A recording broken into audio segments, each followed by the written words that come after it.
ഒരു വശത്ത് ലോകത്തിലെ ഏറ്റവും വലിയ ഡെമോക്രസി, മറുവശത്ത് ലോകത്തിലെ ഏറ്റവും വലിയ ട്രേഡിംഗ് ബ്ലോക്ക്. ഇരുവരും കൈകോർക്കുമ്പോൾ ഉണ്ടാകുന്നത് ഒരു മെഗാ ട്രേഡ് ഡീൽ. അതെ, നമ്മൾ സംസാരിക്കുന്നത് ഇന്ത്യ യൂറോപ്യൻ യൂണിയൻ ട്രേഡ് ഡീലിനെ കുറിച്ചാണ്.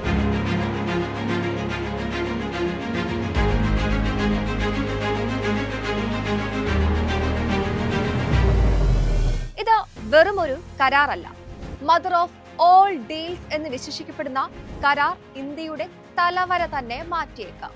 India European union trade deal mother of all deals എന്ന് വിളിക്കപ്പെടുന്നത് വെറും വാക്കുകളുടെ ഷോ ഓഫ് അല്ല. ആ ഡീലിന്റെ വ്യാപ്തിയും വലുപ്പവും പ്രാധാന്യവുമാണ് കാരണം. 2007 തുടങ്ങിയ ചർച്ചയാണ്, പക്ഷെ അതത്ര എളുപ്പമായിരുന്നില്ല. 2013 മുതൽ 2022 വരെ ഈ ചർച്ചകൾ നിലച്ചു എന്ന് തന്നെ പറയാം. കാരണം വ്യക്തമായിരുന്നു, ഇന്ത്യ തന്റെ ചില സെൻസിറ്റീവായ സെക്ടേഴ്സ് യൂറോപ്യൻ യൂണിയനായി തുറക്കാൻ തയ്യാറായിരുന്നില്ല.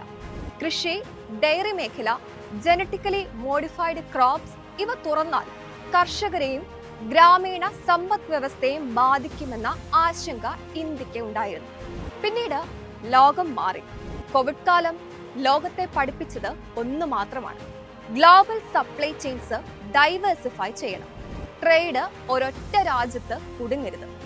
ഇന്ത്യക്ക് എക്സ്പോർട്ട് ഇമ്പോർട്ട് കൂടുതൽ രാജ്യങ്ങളുമായി വികസിപ്പിക്കണം. അവിടെയാണ് ഇന്ത്യ യൂറോപ്യൻ യൂണിയൻ ചർച്ചകൾ വീണ്ടും തുടങ്ങിയത്. ഈ കരാർ വെറും ഒരു ട്രേഡ് ഡീൽ അല്ല. കാരണം ഇന്ത്യയും യൂറോപ്യൻ യൂണിയൻ രാജ്യങ്ങളും കൂടി ലോക GDPയുടെ ഏകദേശം 25% പങ്കുവെക്കുന്നു. ആകെ 2 ബില്യൺ കൺസ്യൂമേഴ്സ്, അതായത് ലോകത്തിലെ തന്നെ ഏറ്റവും വലിയ വിപണികൾ ഒന്ന്. India has risen and Europe is truly glad about it, because when India succeeds, the world is more stable, more prosperous and more secure, and we all benefit. ഒരു എക്കണോമിക് സൂപ്പർ അലയൻസ്, 24 ചാപ്റ്റേഴ്സ് ഉള്ള കരാർ. Goods മുതൽ digital trade വരെ, labour മുതൽ sustainability വരെ. ഈ കരാർ 2026 അവസാനത്തോടെ അല്ലെങ്കിൽ 2027 തുടക്കത്തിൽ സൈൻ ചെയ്യാനാണ് സാധ്യത.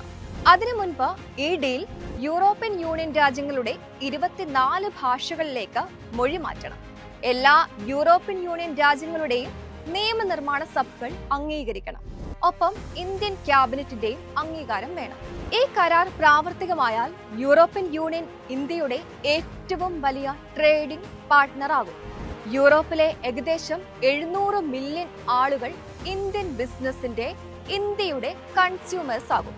ഇത്രയും വലിയ സ്കെയിൽ, ഇത്രയും നീണ്ട ചർച്ച, ഇത്രയും വലിയ impact. The next weekend I will travel to India. There's still work to do, but we are on the cusp of a historic trade agreement. Indeed, some call it the mother of all deals. അതുകൊണ്ടാണ് India European union trade deal mother of all deals എന്ന് വിളിക്കപ്പെടുന്നത്. ഇന്ത്യയും European യൂണിയനും ഒപ്പുവെച്ച സ്വതന്ത്ര വ്യാപാര കരാറിനെ കുറിച്ച് അമേരിക്കയുടെ പ്രതികരണം ഇങ്ങനെയായിരുന്നു: ഞെട്ടൽ ഉളവാക്കുന്ന കരാർ. അതെ, താരിഫ് യുദ്ധത്തിന്റെ കാലത്ത് ഇന്ത്യ യൂറോപ്യൻ യൂണിയൻ വ്യാപാര കരാറിന് കേവലം ഒരു കരാറിനപ്പുറത്തെ മാനങ്ങളുണ്ട്, നയതന്ത്ര തലങ്ങളുണ്ട്. ഇന്ത്യയും യൂറോപ്യൻ യൂണിയനിലെ 27 രാജ്യങ്ങളും ഒപ്പുവെച്ച ഈ കരാർ ഇന്ത്യക്കും യൂറോപ്പിനും എങ്ങനെ ഗുണമാകുമെന്ന് പരിശോധിക്കാം. ഏതൊരു കരാറും സാധാരണക്കാരൻ ഉറ്റുനോക്കുന്നത് എന്തിനൊക്കെ വില കുറയും, ഏതൊക്കെ ബിസിനസ്സുകളിൽ നേട്ടമാകും, രാജ്യത്തിന് എങ്ങനെ ഗുണം ചെയ്യും, ഇതെല്ലാം വിശദമായി പരിശോധിക്കാം. ഈ ഡീല് നടപ്പായാൽ പല ടാരിഫുകളും കുറയും, ചിലത് പൂർണ്ണമായും ഒഴിവാകും. ബിസിനസ് ഫാസ്റ്റർ, ചീപ്പർ, സ്മൂത്തർ ആകും. ഒന്നാമതായി യൂറോപ്യൻ കാറുകൾ. ഇപ്പോൾ ഇന്ത്യയിൽ യൂറോപ്യൻ കാറുകൾക്ക് 60 മുതൽ 110% വരെ ഇമ്പോർട്ട് ഡ്യൂട്ടി ഉണ്ട്. ഇന്ത്യ യൂറോപ്യൻ യൂണിയൻ കരാർ നടപ്പായാൽ ഈ ഡ്യൂട്ടി ഘട്ടം ഘട്ടമായി കുറയും. ലക്ഷറി, പ്രീമിയം കാറുകളുടെ വില കുറയാം. നേരിട്ട് ഗുണം ലഭിക്കുക ഇമ്പോർട്ടഡ് ലക്ഷറി കാർസിനും ഹൈ എൻഡ് ഇലക്ട്രിക് വെഹിക്കിൾസിനും പൂർണ്ണമായും ഇന്ത്യയിൽ നിർമ്മിക്കുന്ന കാറുകൾക്ക് വലിയ മാറ്റമുണ്ടാകില്ല. വൈൻ ആൻഡ് ആൽക്കഹോളിക് ബിവറേജസിനും വില കുറയും. ഇപ്പോൾ യൂറോപ്യൻ വൈൻസിന് 150% വരെ നികുതിയുണ്ട്. ഇത് ഒഴിവാകും. Machinery and electronics, industrial machines, medical equipment, green energy technology ഇവയ്ക്ക് ഇമ്പോർട്ട് കോസ്റ്റ് കുറയും.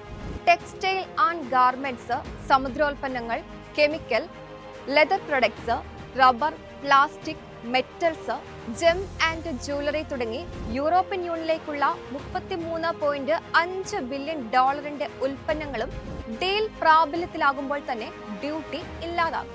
ഇന്ത്യയിൽ നിന്ന് കയറ്റുമതി ചെയ്യുന്ന 99% ഉൽപ്പന്നങ്ങൾക്കും യൂറോപ്യൻ യൂണിയൻ ഡ്യൂട്ടി കുറയ്ക്കും.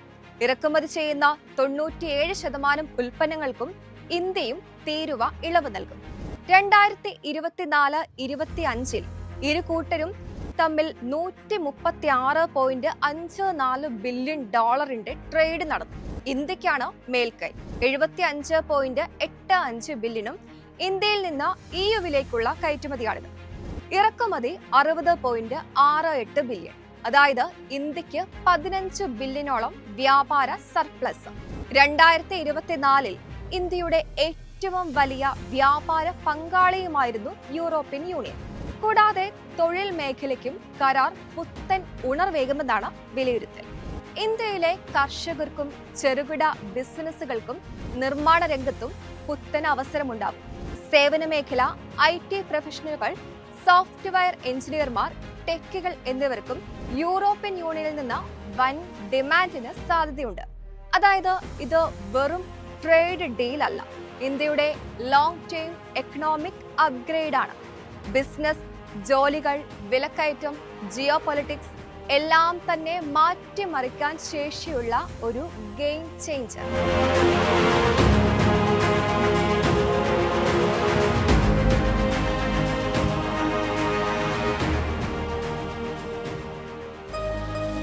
എളുപ്പത്തിൽ സമ്പാദ്യം വളർത്താം. ഇന്ന് തന്നെ മൈഫിൻ TV ആപ്പ് ഡൗൺലോഡ് ചെയ്യൂ.